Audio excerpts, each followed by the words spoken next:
자, 1강 바로 들어가겠습니다. 바로 준비해서 시작해 보겠습니다. 자, 1강에서 주요 개념들 좀 체크 좀 하죠. 시적 표현에 관련된 건데 여러 가지 시적 표현을 통해서 그렇죠? 시적 표현 여기도 있고 시적 표현의 개념이 여기 있고 시적 표현이라고 하는 것은 결국 뭐냐? 지배적 정서 간단하게 좀 체크할게요. 네, 지배적 정서.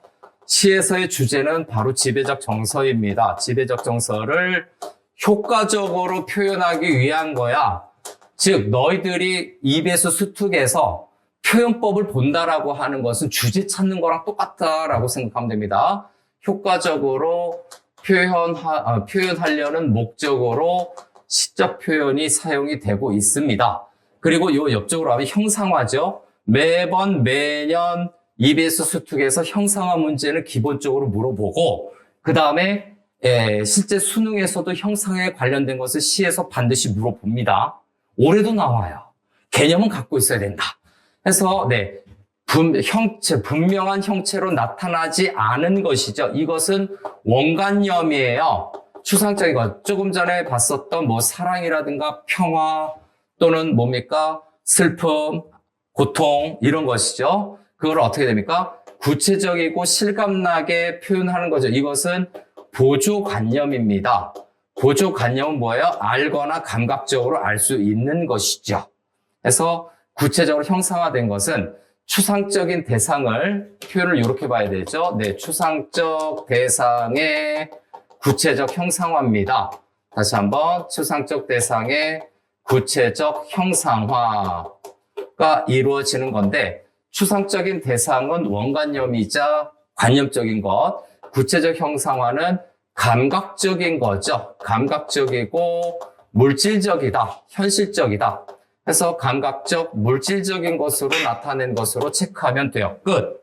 나머지는 읽어보시고 가장 중요한 게 시적 표현이 왜 사용이 되는가, 그리고 구체적, 추상적 대상의 구체적 형상화. 아마 문학 내신 때도 다뤘었던 내용일 거야. 됐죠? 다음 넘어가서. 좀 넘어가서 시의 형식이나 여러 가지가 있는데 그거 말고 시뿐만이 아니라 희곡 시나리오에서도 사용이 되는 요 개념, 독백과 대화를 좀 체크합시다. 독백과 대화를 좀 체크를 해 놓을게요.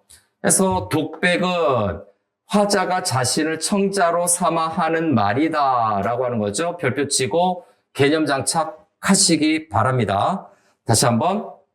네, 독백은 화자가 자신을 청자로 설정하는 거예요.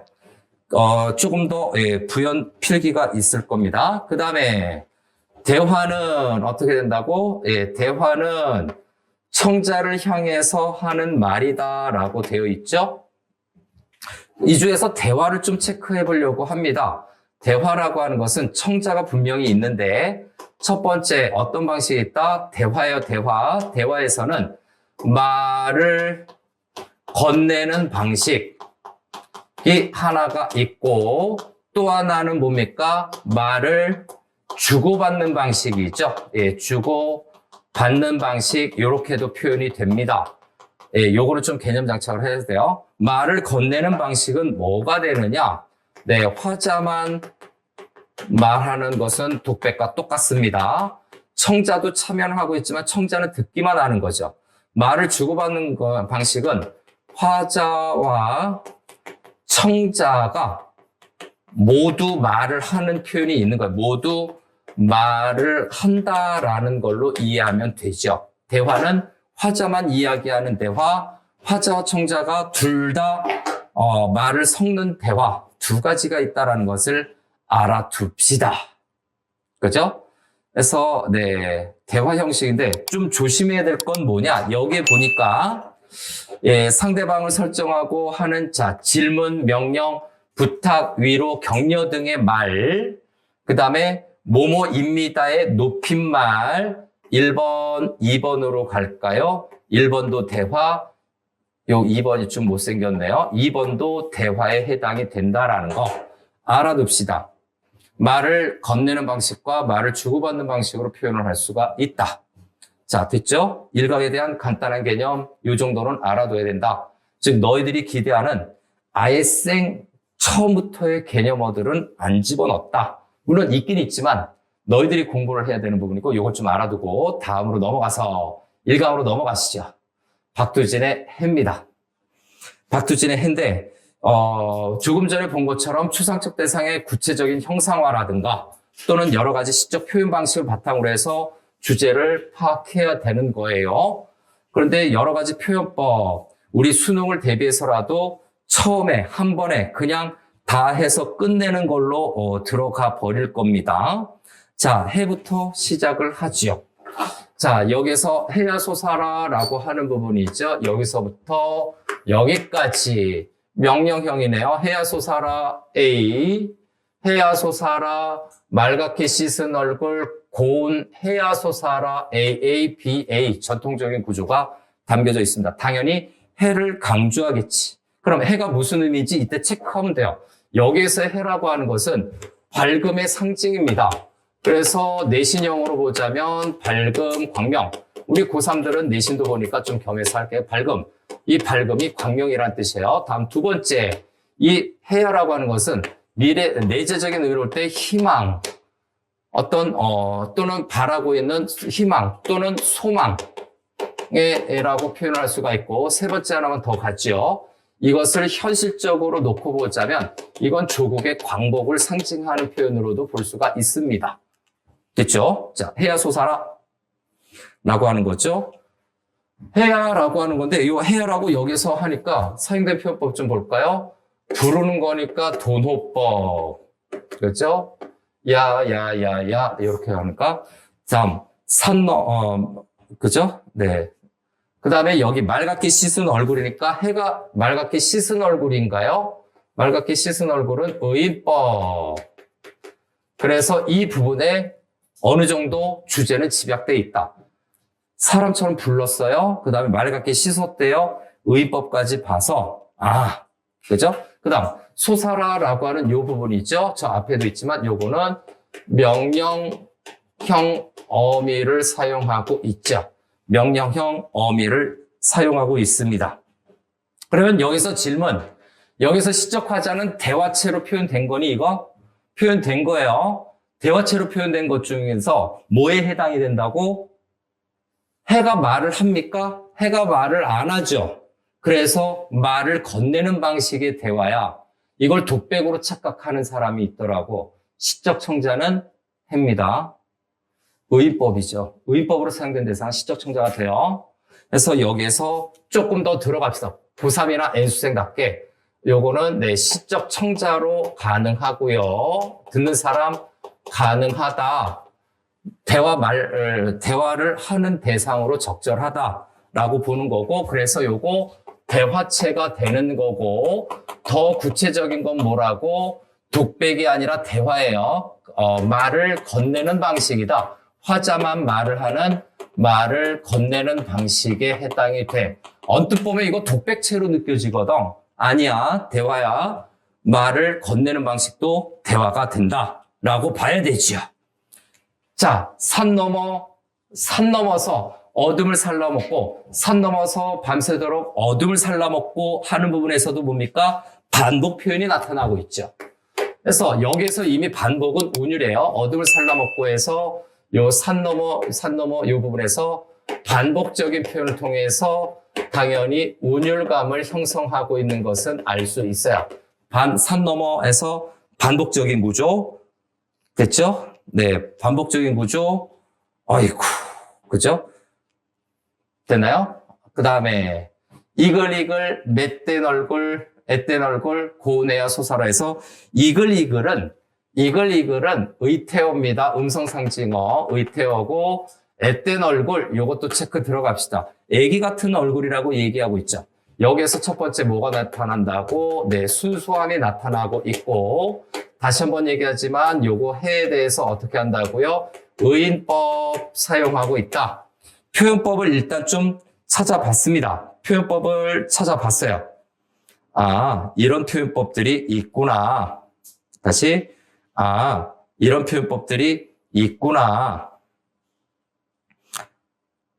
표현법도 찾아봤는데 여기서 가장 중요한 건 뭐다? 해죠. 그 다음에 어둠이라고 하는 것을 안 했네요. 자, 어둠 세모 들어갑시다. 어둠을 살라먹고 하니까 어둠을 다 잡아먹고 라고 하는 겁니다. 어둠을 다 잡아먹고 어둠을 살라먹고 라고 하는 것은 어둠은 무슨 뜻이니? 현실적인 절망이죠. 어둠은 지금 현실을 나타내요. 현실 절망을 의미하는데 일제강점기입니다. 일제강점의 현실까지 연결해서 생각해 볼 수 있다. 다시 일제강점의 식민지 역사를 생각할 수 있다.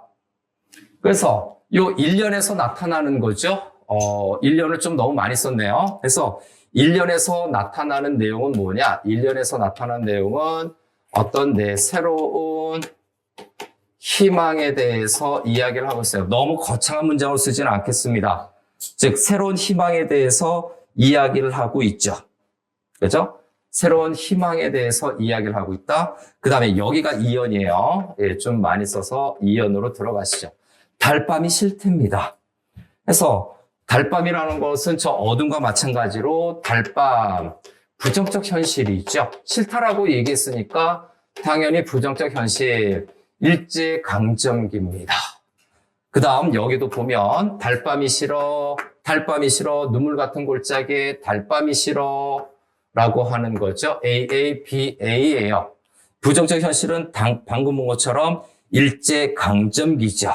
그래서 일제강점으로 쓰고 자, 달밤은 여기서 헤어하고 서로 어떻게 됩니까? 의미상 대조를 이루기는 합니다. 의미상 대조를 이루고 있다. 무슨 대조입니까? 밝고 어두운 것에 명암의 대조죠. 그 다음에 의미상 대조죠. 그래서 대조를 이루고 있는데 명암, 밝고 어두운 거, 그 다음에 의미상도 서로 대조를 이루고 있어요. 그래서 강조하는 거예요. AABA로 강조하고 있고 아무도 없는 뜰에 달밤이 나는 시려라고 얘기하는 거죠. 네, 아무도 없는 뜰 세모 칠까요? 아무도 없는 뜰 이건 뭡니까? 우리 민족 역시 부정적 현실을 나타내는 건데 한마디로 일제강점이 아니라 민족 공동체가 해체되는 거예요. 우리 민족에 모여 살았었던 민족 공동체가 다 해체되고 사라지고 뿔뿔이 이산가족 되는 거야. 달밤이 싫어라고 해서 달밤이 나는 싫어라고 얘기를 하고 있네요. 반복하고 있죠. 그래서 다시 한번 반복 뭐라고요? 반복은 의미 강조, 운율감. 그래서 이렇게 운율감 나타나는 걸 뭐라고 한다? 규칙적인 단어 배치가 저 앞에도 보이지만 이렇게 반복적인 걸로 나오면 요거 내재율이라고 볼 수도 있어요. 정형시가 아니기 때문에 내재율에 해당이 된다. 다음 3년 넘어갑니다. 2연의 소주제 좀 체크해 볼까요? 자, 2연의 소주제는 뭘로 체크할 수 있겠니? 어둠이 싫다라고 하는 거니까 2연은 이렇게 체크해 봅시다. 2연은 새로운 희망, 밝음을 추구하는데 어둠을 거부하고 싶은 거죠. 간단하게 적을게요. 네, 연의 소주제야 뭐 직접적으로 물어보는 거 아니니까. 다음 3년으로 넘어갑시다. 3년으로 넘어갑시다. 부정적 현실, 민족 공동체가 해체되는 그런 현실을 통해서 해야, 고운해야 한번 볼까요? 다시 해야, 고운해야. 오, 그렇죠? 다시 해야, 고운해야 어쩌고저쩌고 하는데 네가 사오면 나는 청산이 좋아라 라고 얘기를 하고 있어요. 자, 그래서 네가 사오면 해서 네가 사라고 하는 건데 자, 여기서 해가 너입니다. 해가 너기 때문에 당연히 의인법이 사용이 되고 있는 거고 네가 사라고 해서 여기 사자가 붙었네요. 네가 사라고 하는데 요 사라고 하는 것은 강조부사입니다. 강조의 의미를 갖고 있어요. 누구를 강조하는 거야? 해를 강조하는 거죠. 해가 오면, 밝음이 오면 나는 또 반복을 하고 있네요. 어린애처럼. 그래서 여기서의 나는이라고 하는 것은 드러난 시적 화자라고 얘기를 해요. 드러난 시적 화자. 요거 처음에 하면서 시적 용어들을 좀 최대한 많이 써보겠습니다. 그 다음에 요 청산이죠. 동그라미 별표 2개. 시적 화자가 추구하는 이상세계죠. 그래서 네, 이상세계를 의미하는 거고 화자가 추구하는 세상입니다. 화자가 추구하는 대상으로서 뭐에 해당이 됩니까? 아까 저 해라고 했으니까 이것도 조국의 광복과 관련이 될 거예요. 다시 화자가 추구하는 세상이니까 광복과 관련되는 거죠. 광복을 암시하는 겁니다. 우리 민족이죠. 헐헐헐이라고 하는 것은 의태어, 좀 밑으로 할게요. 의태어가 많이 사용되고 있죠. 기슬치는 청산이 좋아라 라고 해서 헐헐헐 기슬치는 청산이 좋다. 근데 헐헐헐은 지금 기슬치는 이라고 하는 것은 새의 이미지죠. 네, 새의 이미지예요. 이렇게 의태어가 새 동작으로 이어지기 때문에 생동감 또는 생명력 있는 미래를 지금 추구하는 거죠. 자, 3년 또 청산이 있으면 홀로라도 좋아라. 혼자 있는 것도 감수할 정도로 강조하는 거죠. 해를 강조하는 겁니다. 그래서 3년은 무슨 의미가 될까요? 3년은 청산에 대한 얘기가 나왔으니까 청산으로 좀 돌려서 얘기해 보겠습니다. 청산은 그죠? 청산은 어떤 세계라고? 시적 화자가 추구하는 세계라고. 아, 그렇구나. 그러면 청산. 그죠? 어떤 새로운 세계가 왔을 때, 새로운 희망의 세계가 왔을 때 거기가 좋다라고 얘기를 하는 거죠. 그래서 이렇게 체크해 볼게요. 새로운 희망의 세계와 너무 좋으니까 친화라고 써놓을게요. 새로운 희망의 세계와 친화라고 3년은 정리할 수 있겠습니다. 다시 한번 3년은 이렇게 정리할 수 있다. 다음 사연으로 넘어가시죠. 사슴을 따라라고 하는 작품 내용 체크하죠. 사슴을 따라 라고 하는데 여기 가기 전에 사슴 먼저 체크할까요? 자, 사슴은 일단 순수한 우리 민족을 상징하죠. 순수한 우리 민족을 상징한다. 다시. 그런데 순수한 우리 민족은 약해도 너무 약해. 다시 한번. 순수한 우리 민족이지만 약자라고 써놓을게요. 일제가 강자라고 한다면 우리는 약자에 해당이 됐던 거죠. 그래서 사슴을 따라서 뭐를 하겠다고? 양지로 간다라고 하는 거죠. 그래서 요 양지라고 하는 것인데 양지는 태양이 비추는 땅이에요. 그래서 해가 비추는 땅이라는 표면적인 의미로 봤을 때 양지라고 하는 것은 밝음의 세계죠. 밝음의 세계를 의미한다. 즉 시적 화자가 추구하는 청산과 비슷한 거죠. 화살표는 이렇게 가야 될 것 같아요. 청산과도 같은 의미가 됩니다. 그래서 긍정적 세계죠. 시적 화자가 추구하는 공간입니다. 화자가 추구하는 공간이나 또는 세계라고 얘기할 수가 있는데 어떤 모습을 나타내고 있니? 사슴을 따라 사슴을 만나면 사슴과 놀고예요. 사슴과 놀고 조화와 화합이죠. 또 칙법을 따라 해서 반복은 여기 계속 나타나요. 그래서 반복은 이제 하지 맙시다. 알 수 있으니까. 반복, 사슴을 따라 사슴을 만나면 반복, 그 다음에 칙법을 따라 부분에서 반복, 칙범을 만나면 칙범과 놀고라고 하는 거죠. 여기 1번, 2번으로 잡아서 화합의 세계죠. 화합과 공존의 세계가 나타나고 있어요. 이 화합과 공존의 세계라고 하는 것은 바로 보니 양지 또는 청산이라고 봐야 되겠죠. 청산의 이상향의 모습이죠. 이상적 모습을 지금 나타내고 있어요. 강자든 약자든지 간에 다 같이 어울려서 살고 있다라고 얘기를 하는 거죠. 사슴과 놀고 해서 칙범도 한번 체크할까? 칙범이라고 하는 이 존재는 여기에서는 강자예요. 일제 같은 강자와 어울려서 살아요. 약자하고 강자가 서로 어울려서 사는 곳이다 라고 하는 것이죠. 그래서 이것을 통해서 바로 뭐라? 화합과 공존을 추구하는 거구나 라고 생각할 수 있겠습니다. 됐죠? 그래서 뭡니까? 예, 사연으로 들어가서 사연을 또 정리 들어가죠. 사연의 핵심은 전원적, 자연세계란 얘기예요. 전원은 전원적 친화를 나타내는데 이 전원적 친화는 이상세계의 모습을 나타냅니다. 이상세계의 모습을 나타내고 있죠. 한마디로 이상세계를 좀 더 하자면 강자와 약자의 공존입니다. 약자의 공존하는 모습, 화합하는 모습, 친화하고 공존하는 모습이 나타나고 있다라고 보면 되겠죠. 다음 오연으로 넘어가시죠.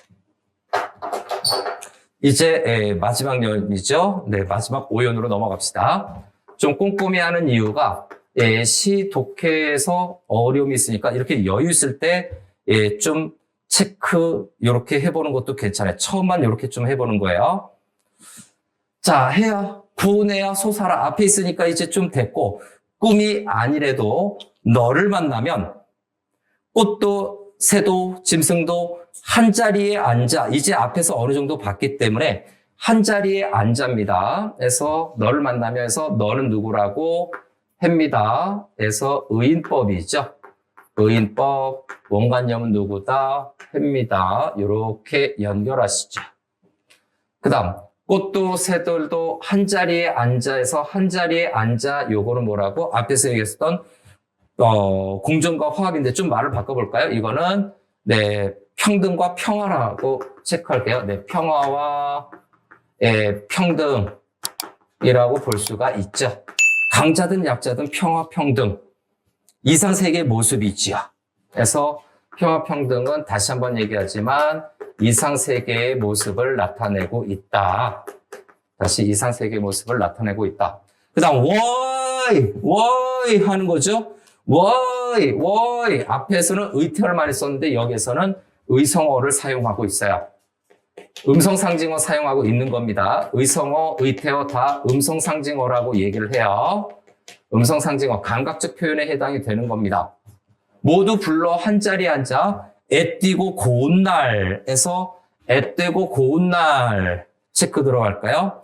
애띠고 고운 날 아까 순수함의 이미지 이미 우리가 체크했습니다. 그래서 화합과 공존이라고 다시 한번 얘기합시다. 그래서 애띠고 고운 날은 앞에서 이어진 것처럼 화합 반복되고 있죠. 어렵지 않아요. 화합, 공존, 평화, 평등을 추구하는 세계로 다시 한번 평화, 평등을 추구하는 세계로 정리할 수 있다. 좀 맞나요? 처음에만 이렇게 할게요. 처음에만 이렇게 하고 다음 이제 5연이죠. 5연에서는 어떤 화합과 공존 세계, 화합과 평화, 화합, 평화의 세계라고 할게요. 세계에 대한 세계를 추구하려는 그 의지를 나타낸 거예요. 계속해서 반복했으니까. 어렵지 않아요. 자, 문제로 넘어갑니다. 문제로 넘어갈 준비할게요. 다 쓰라는 건 아닙니다. 필요한 부분, 본인이 이해 못했던 부분만 골라서 체크해도 돼요. 잠시 내려갔다 올게요. 몇 번 문제? 1번 문제. 그래서 1번 문제인가요? 2번 문제인가요? 쭉 보면 밑으로 가서 요 꽃이 어딘가요? 요 부분이죠. 3번 문제네요. 3번 문제 위에서 좀 보겠습니다. 3번 문제 위에서 보면 자, 기억 미음에 들어갈 말입니다. 기억 미음에 들어갈 말이니까 체크 한번 해 봅시다.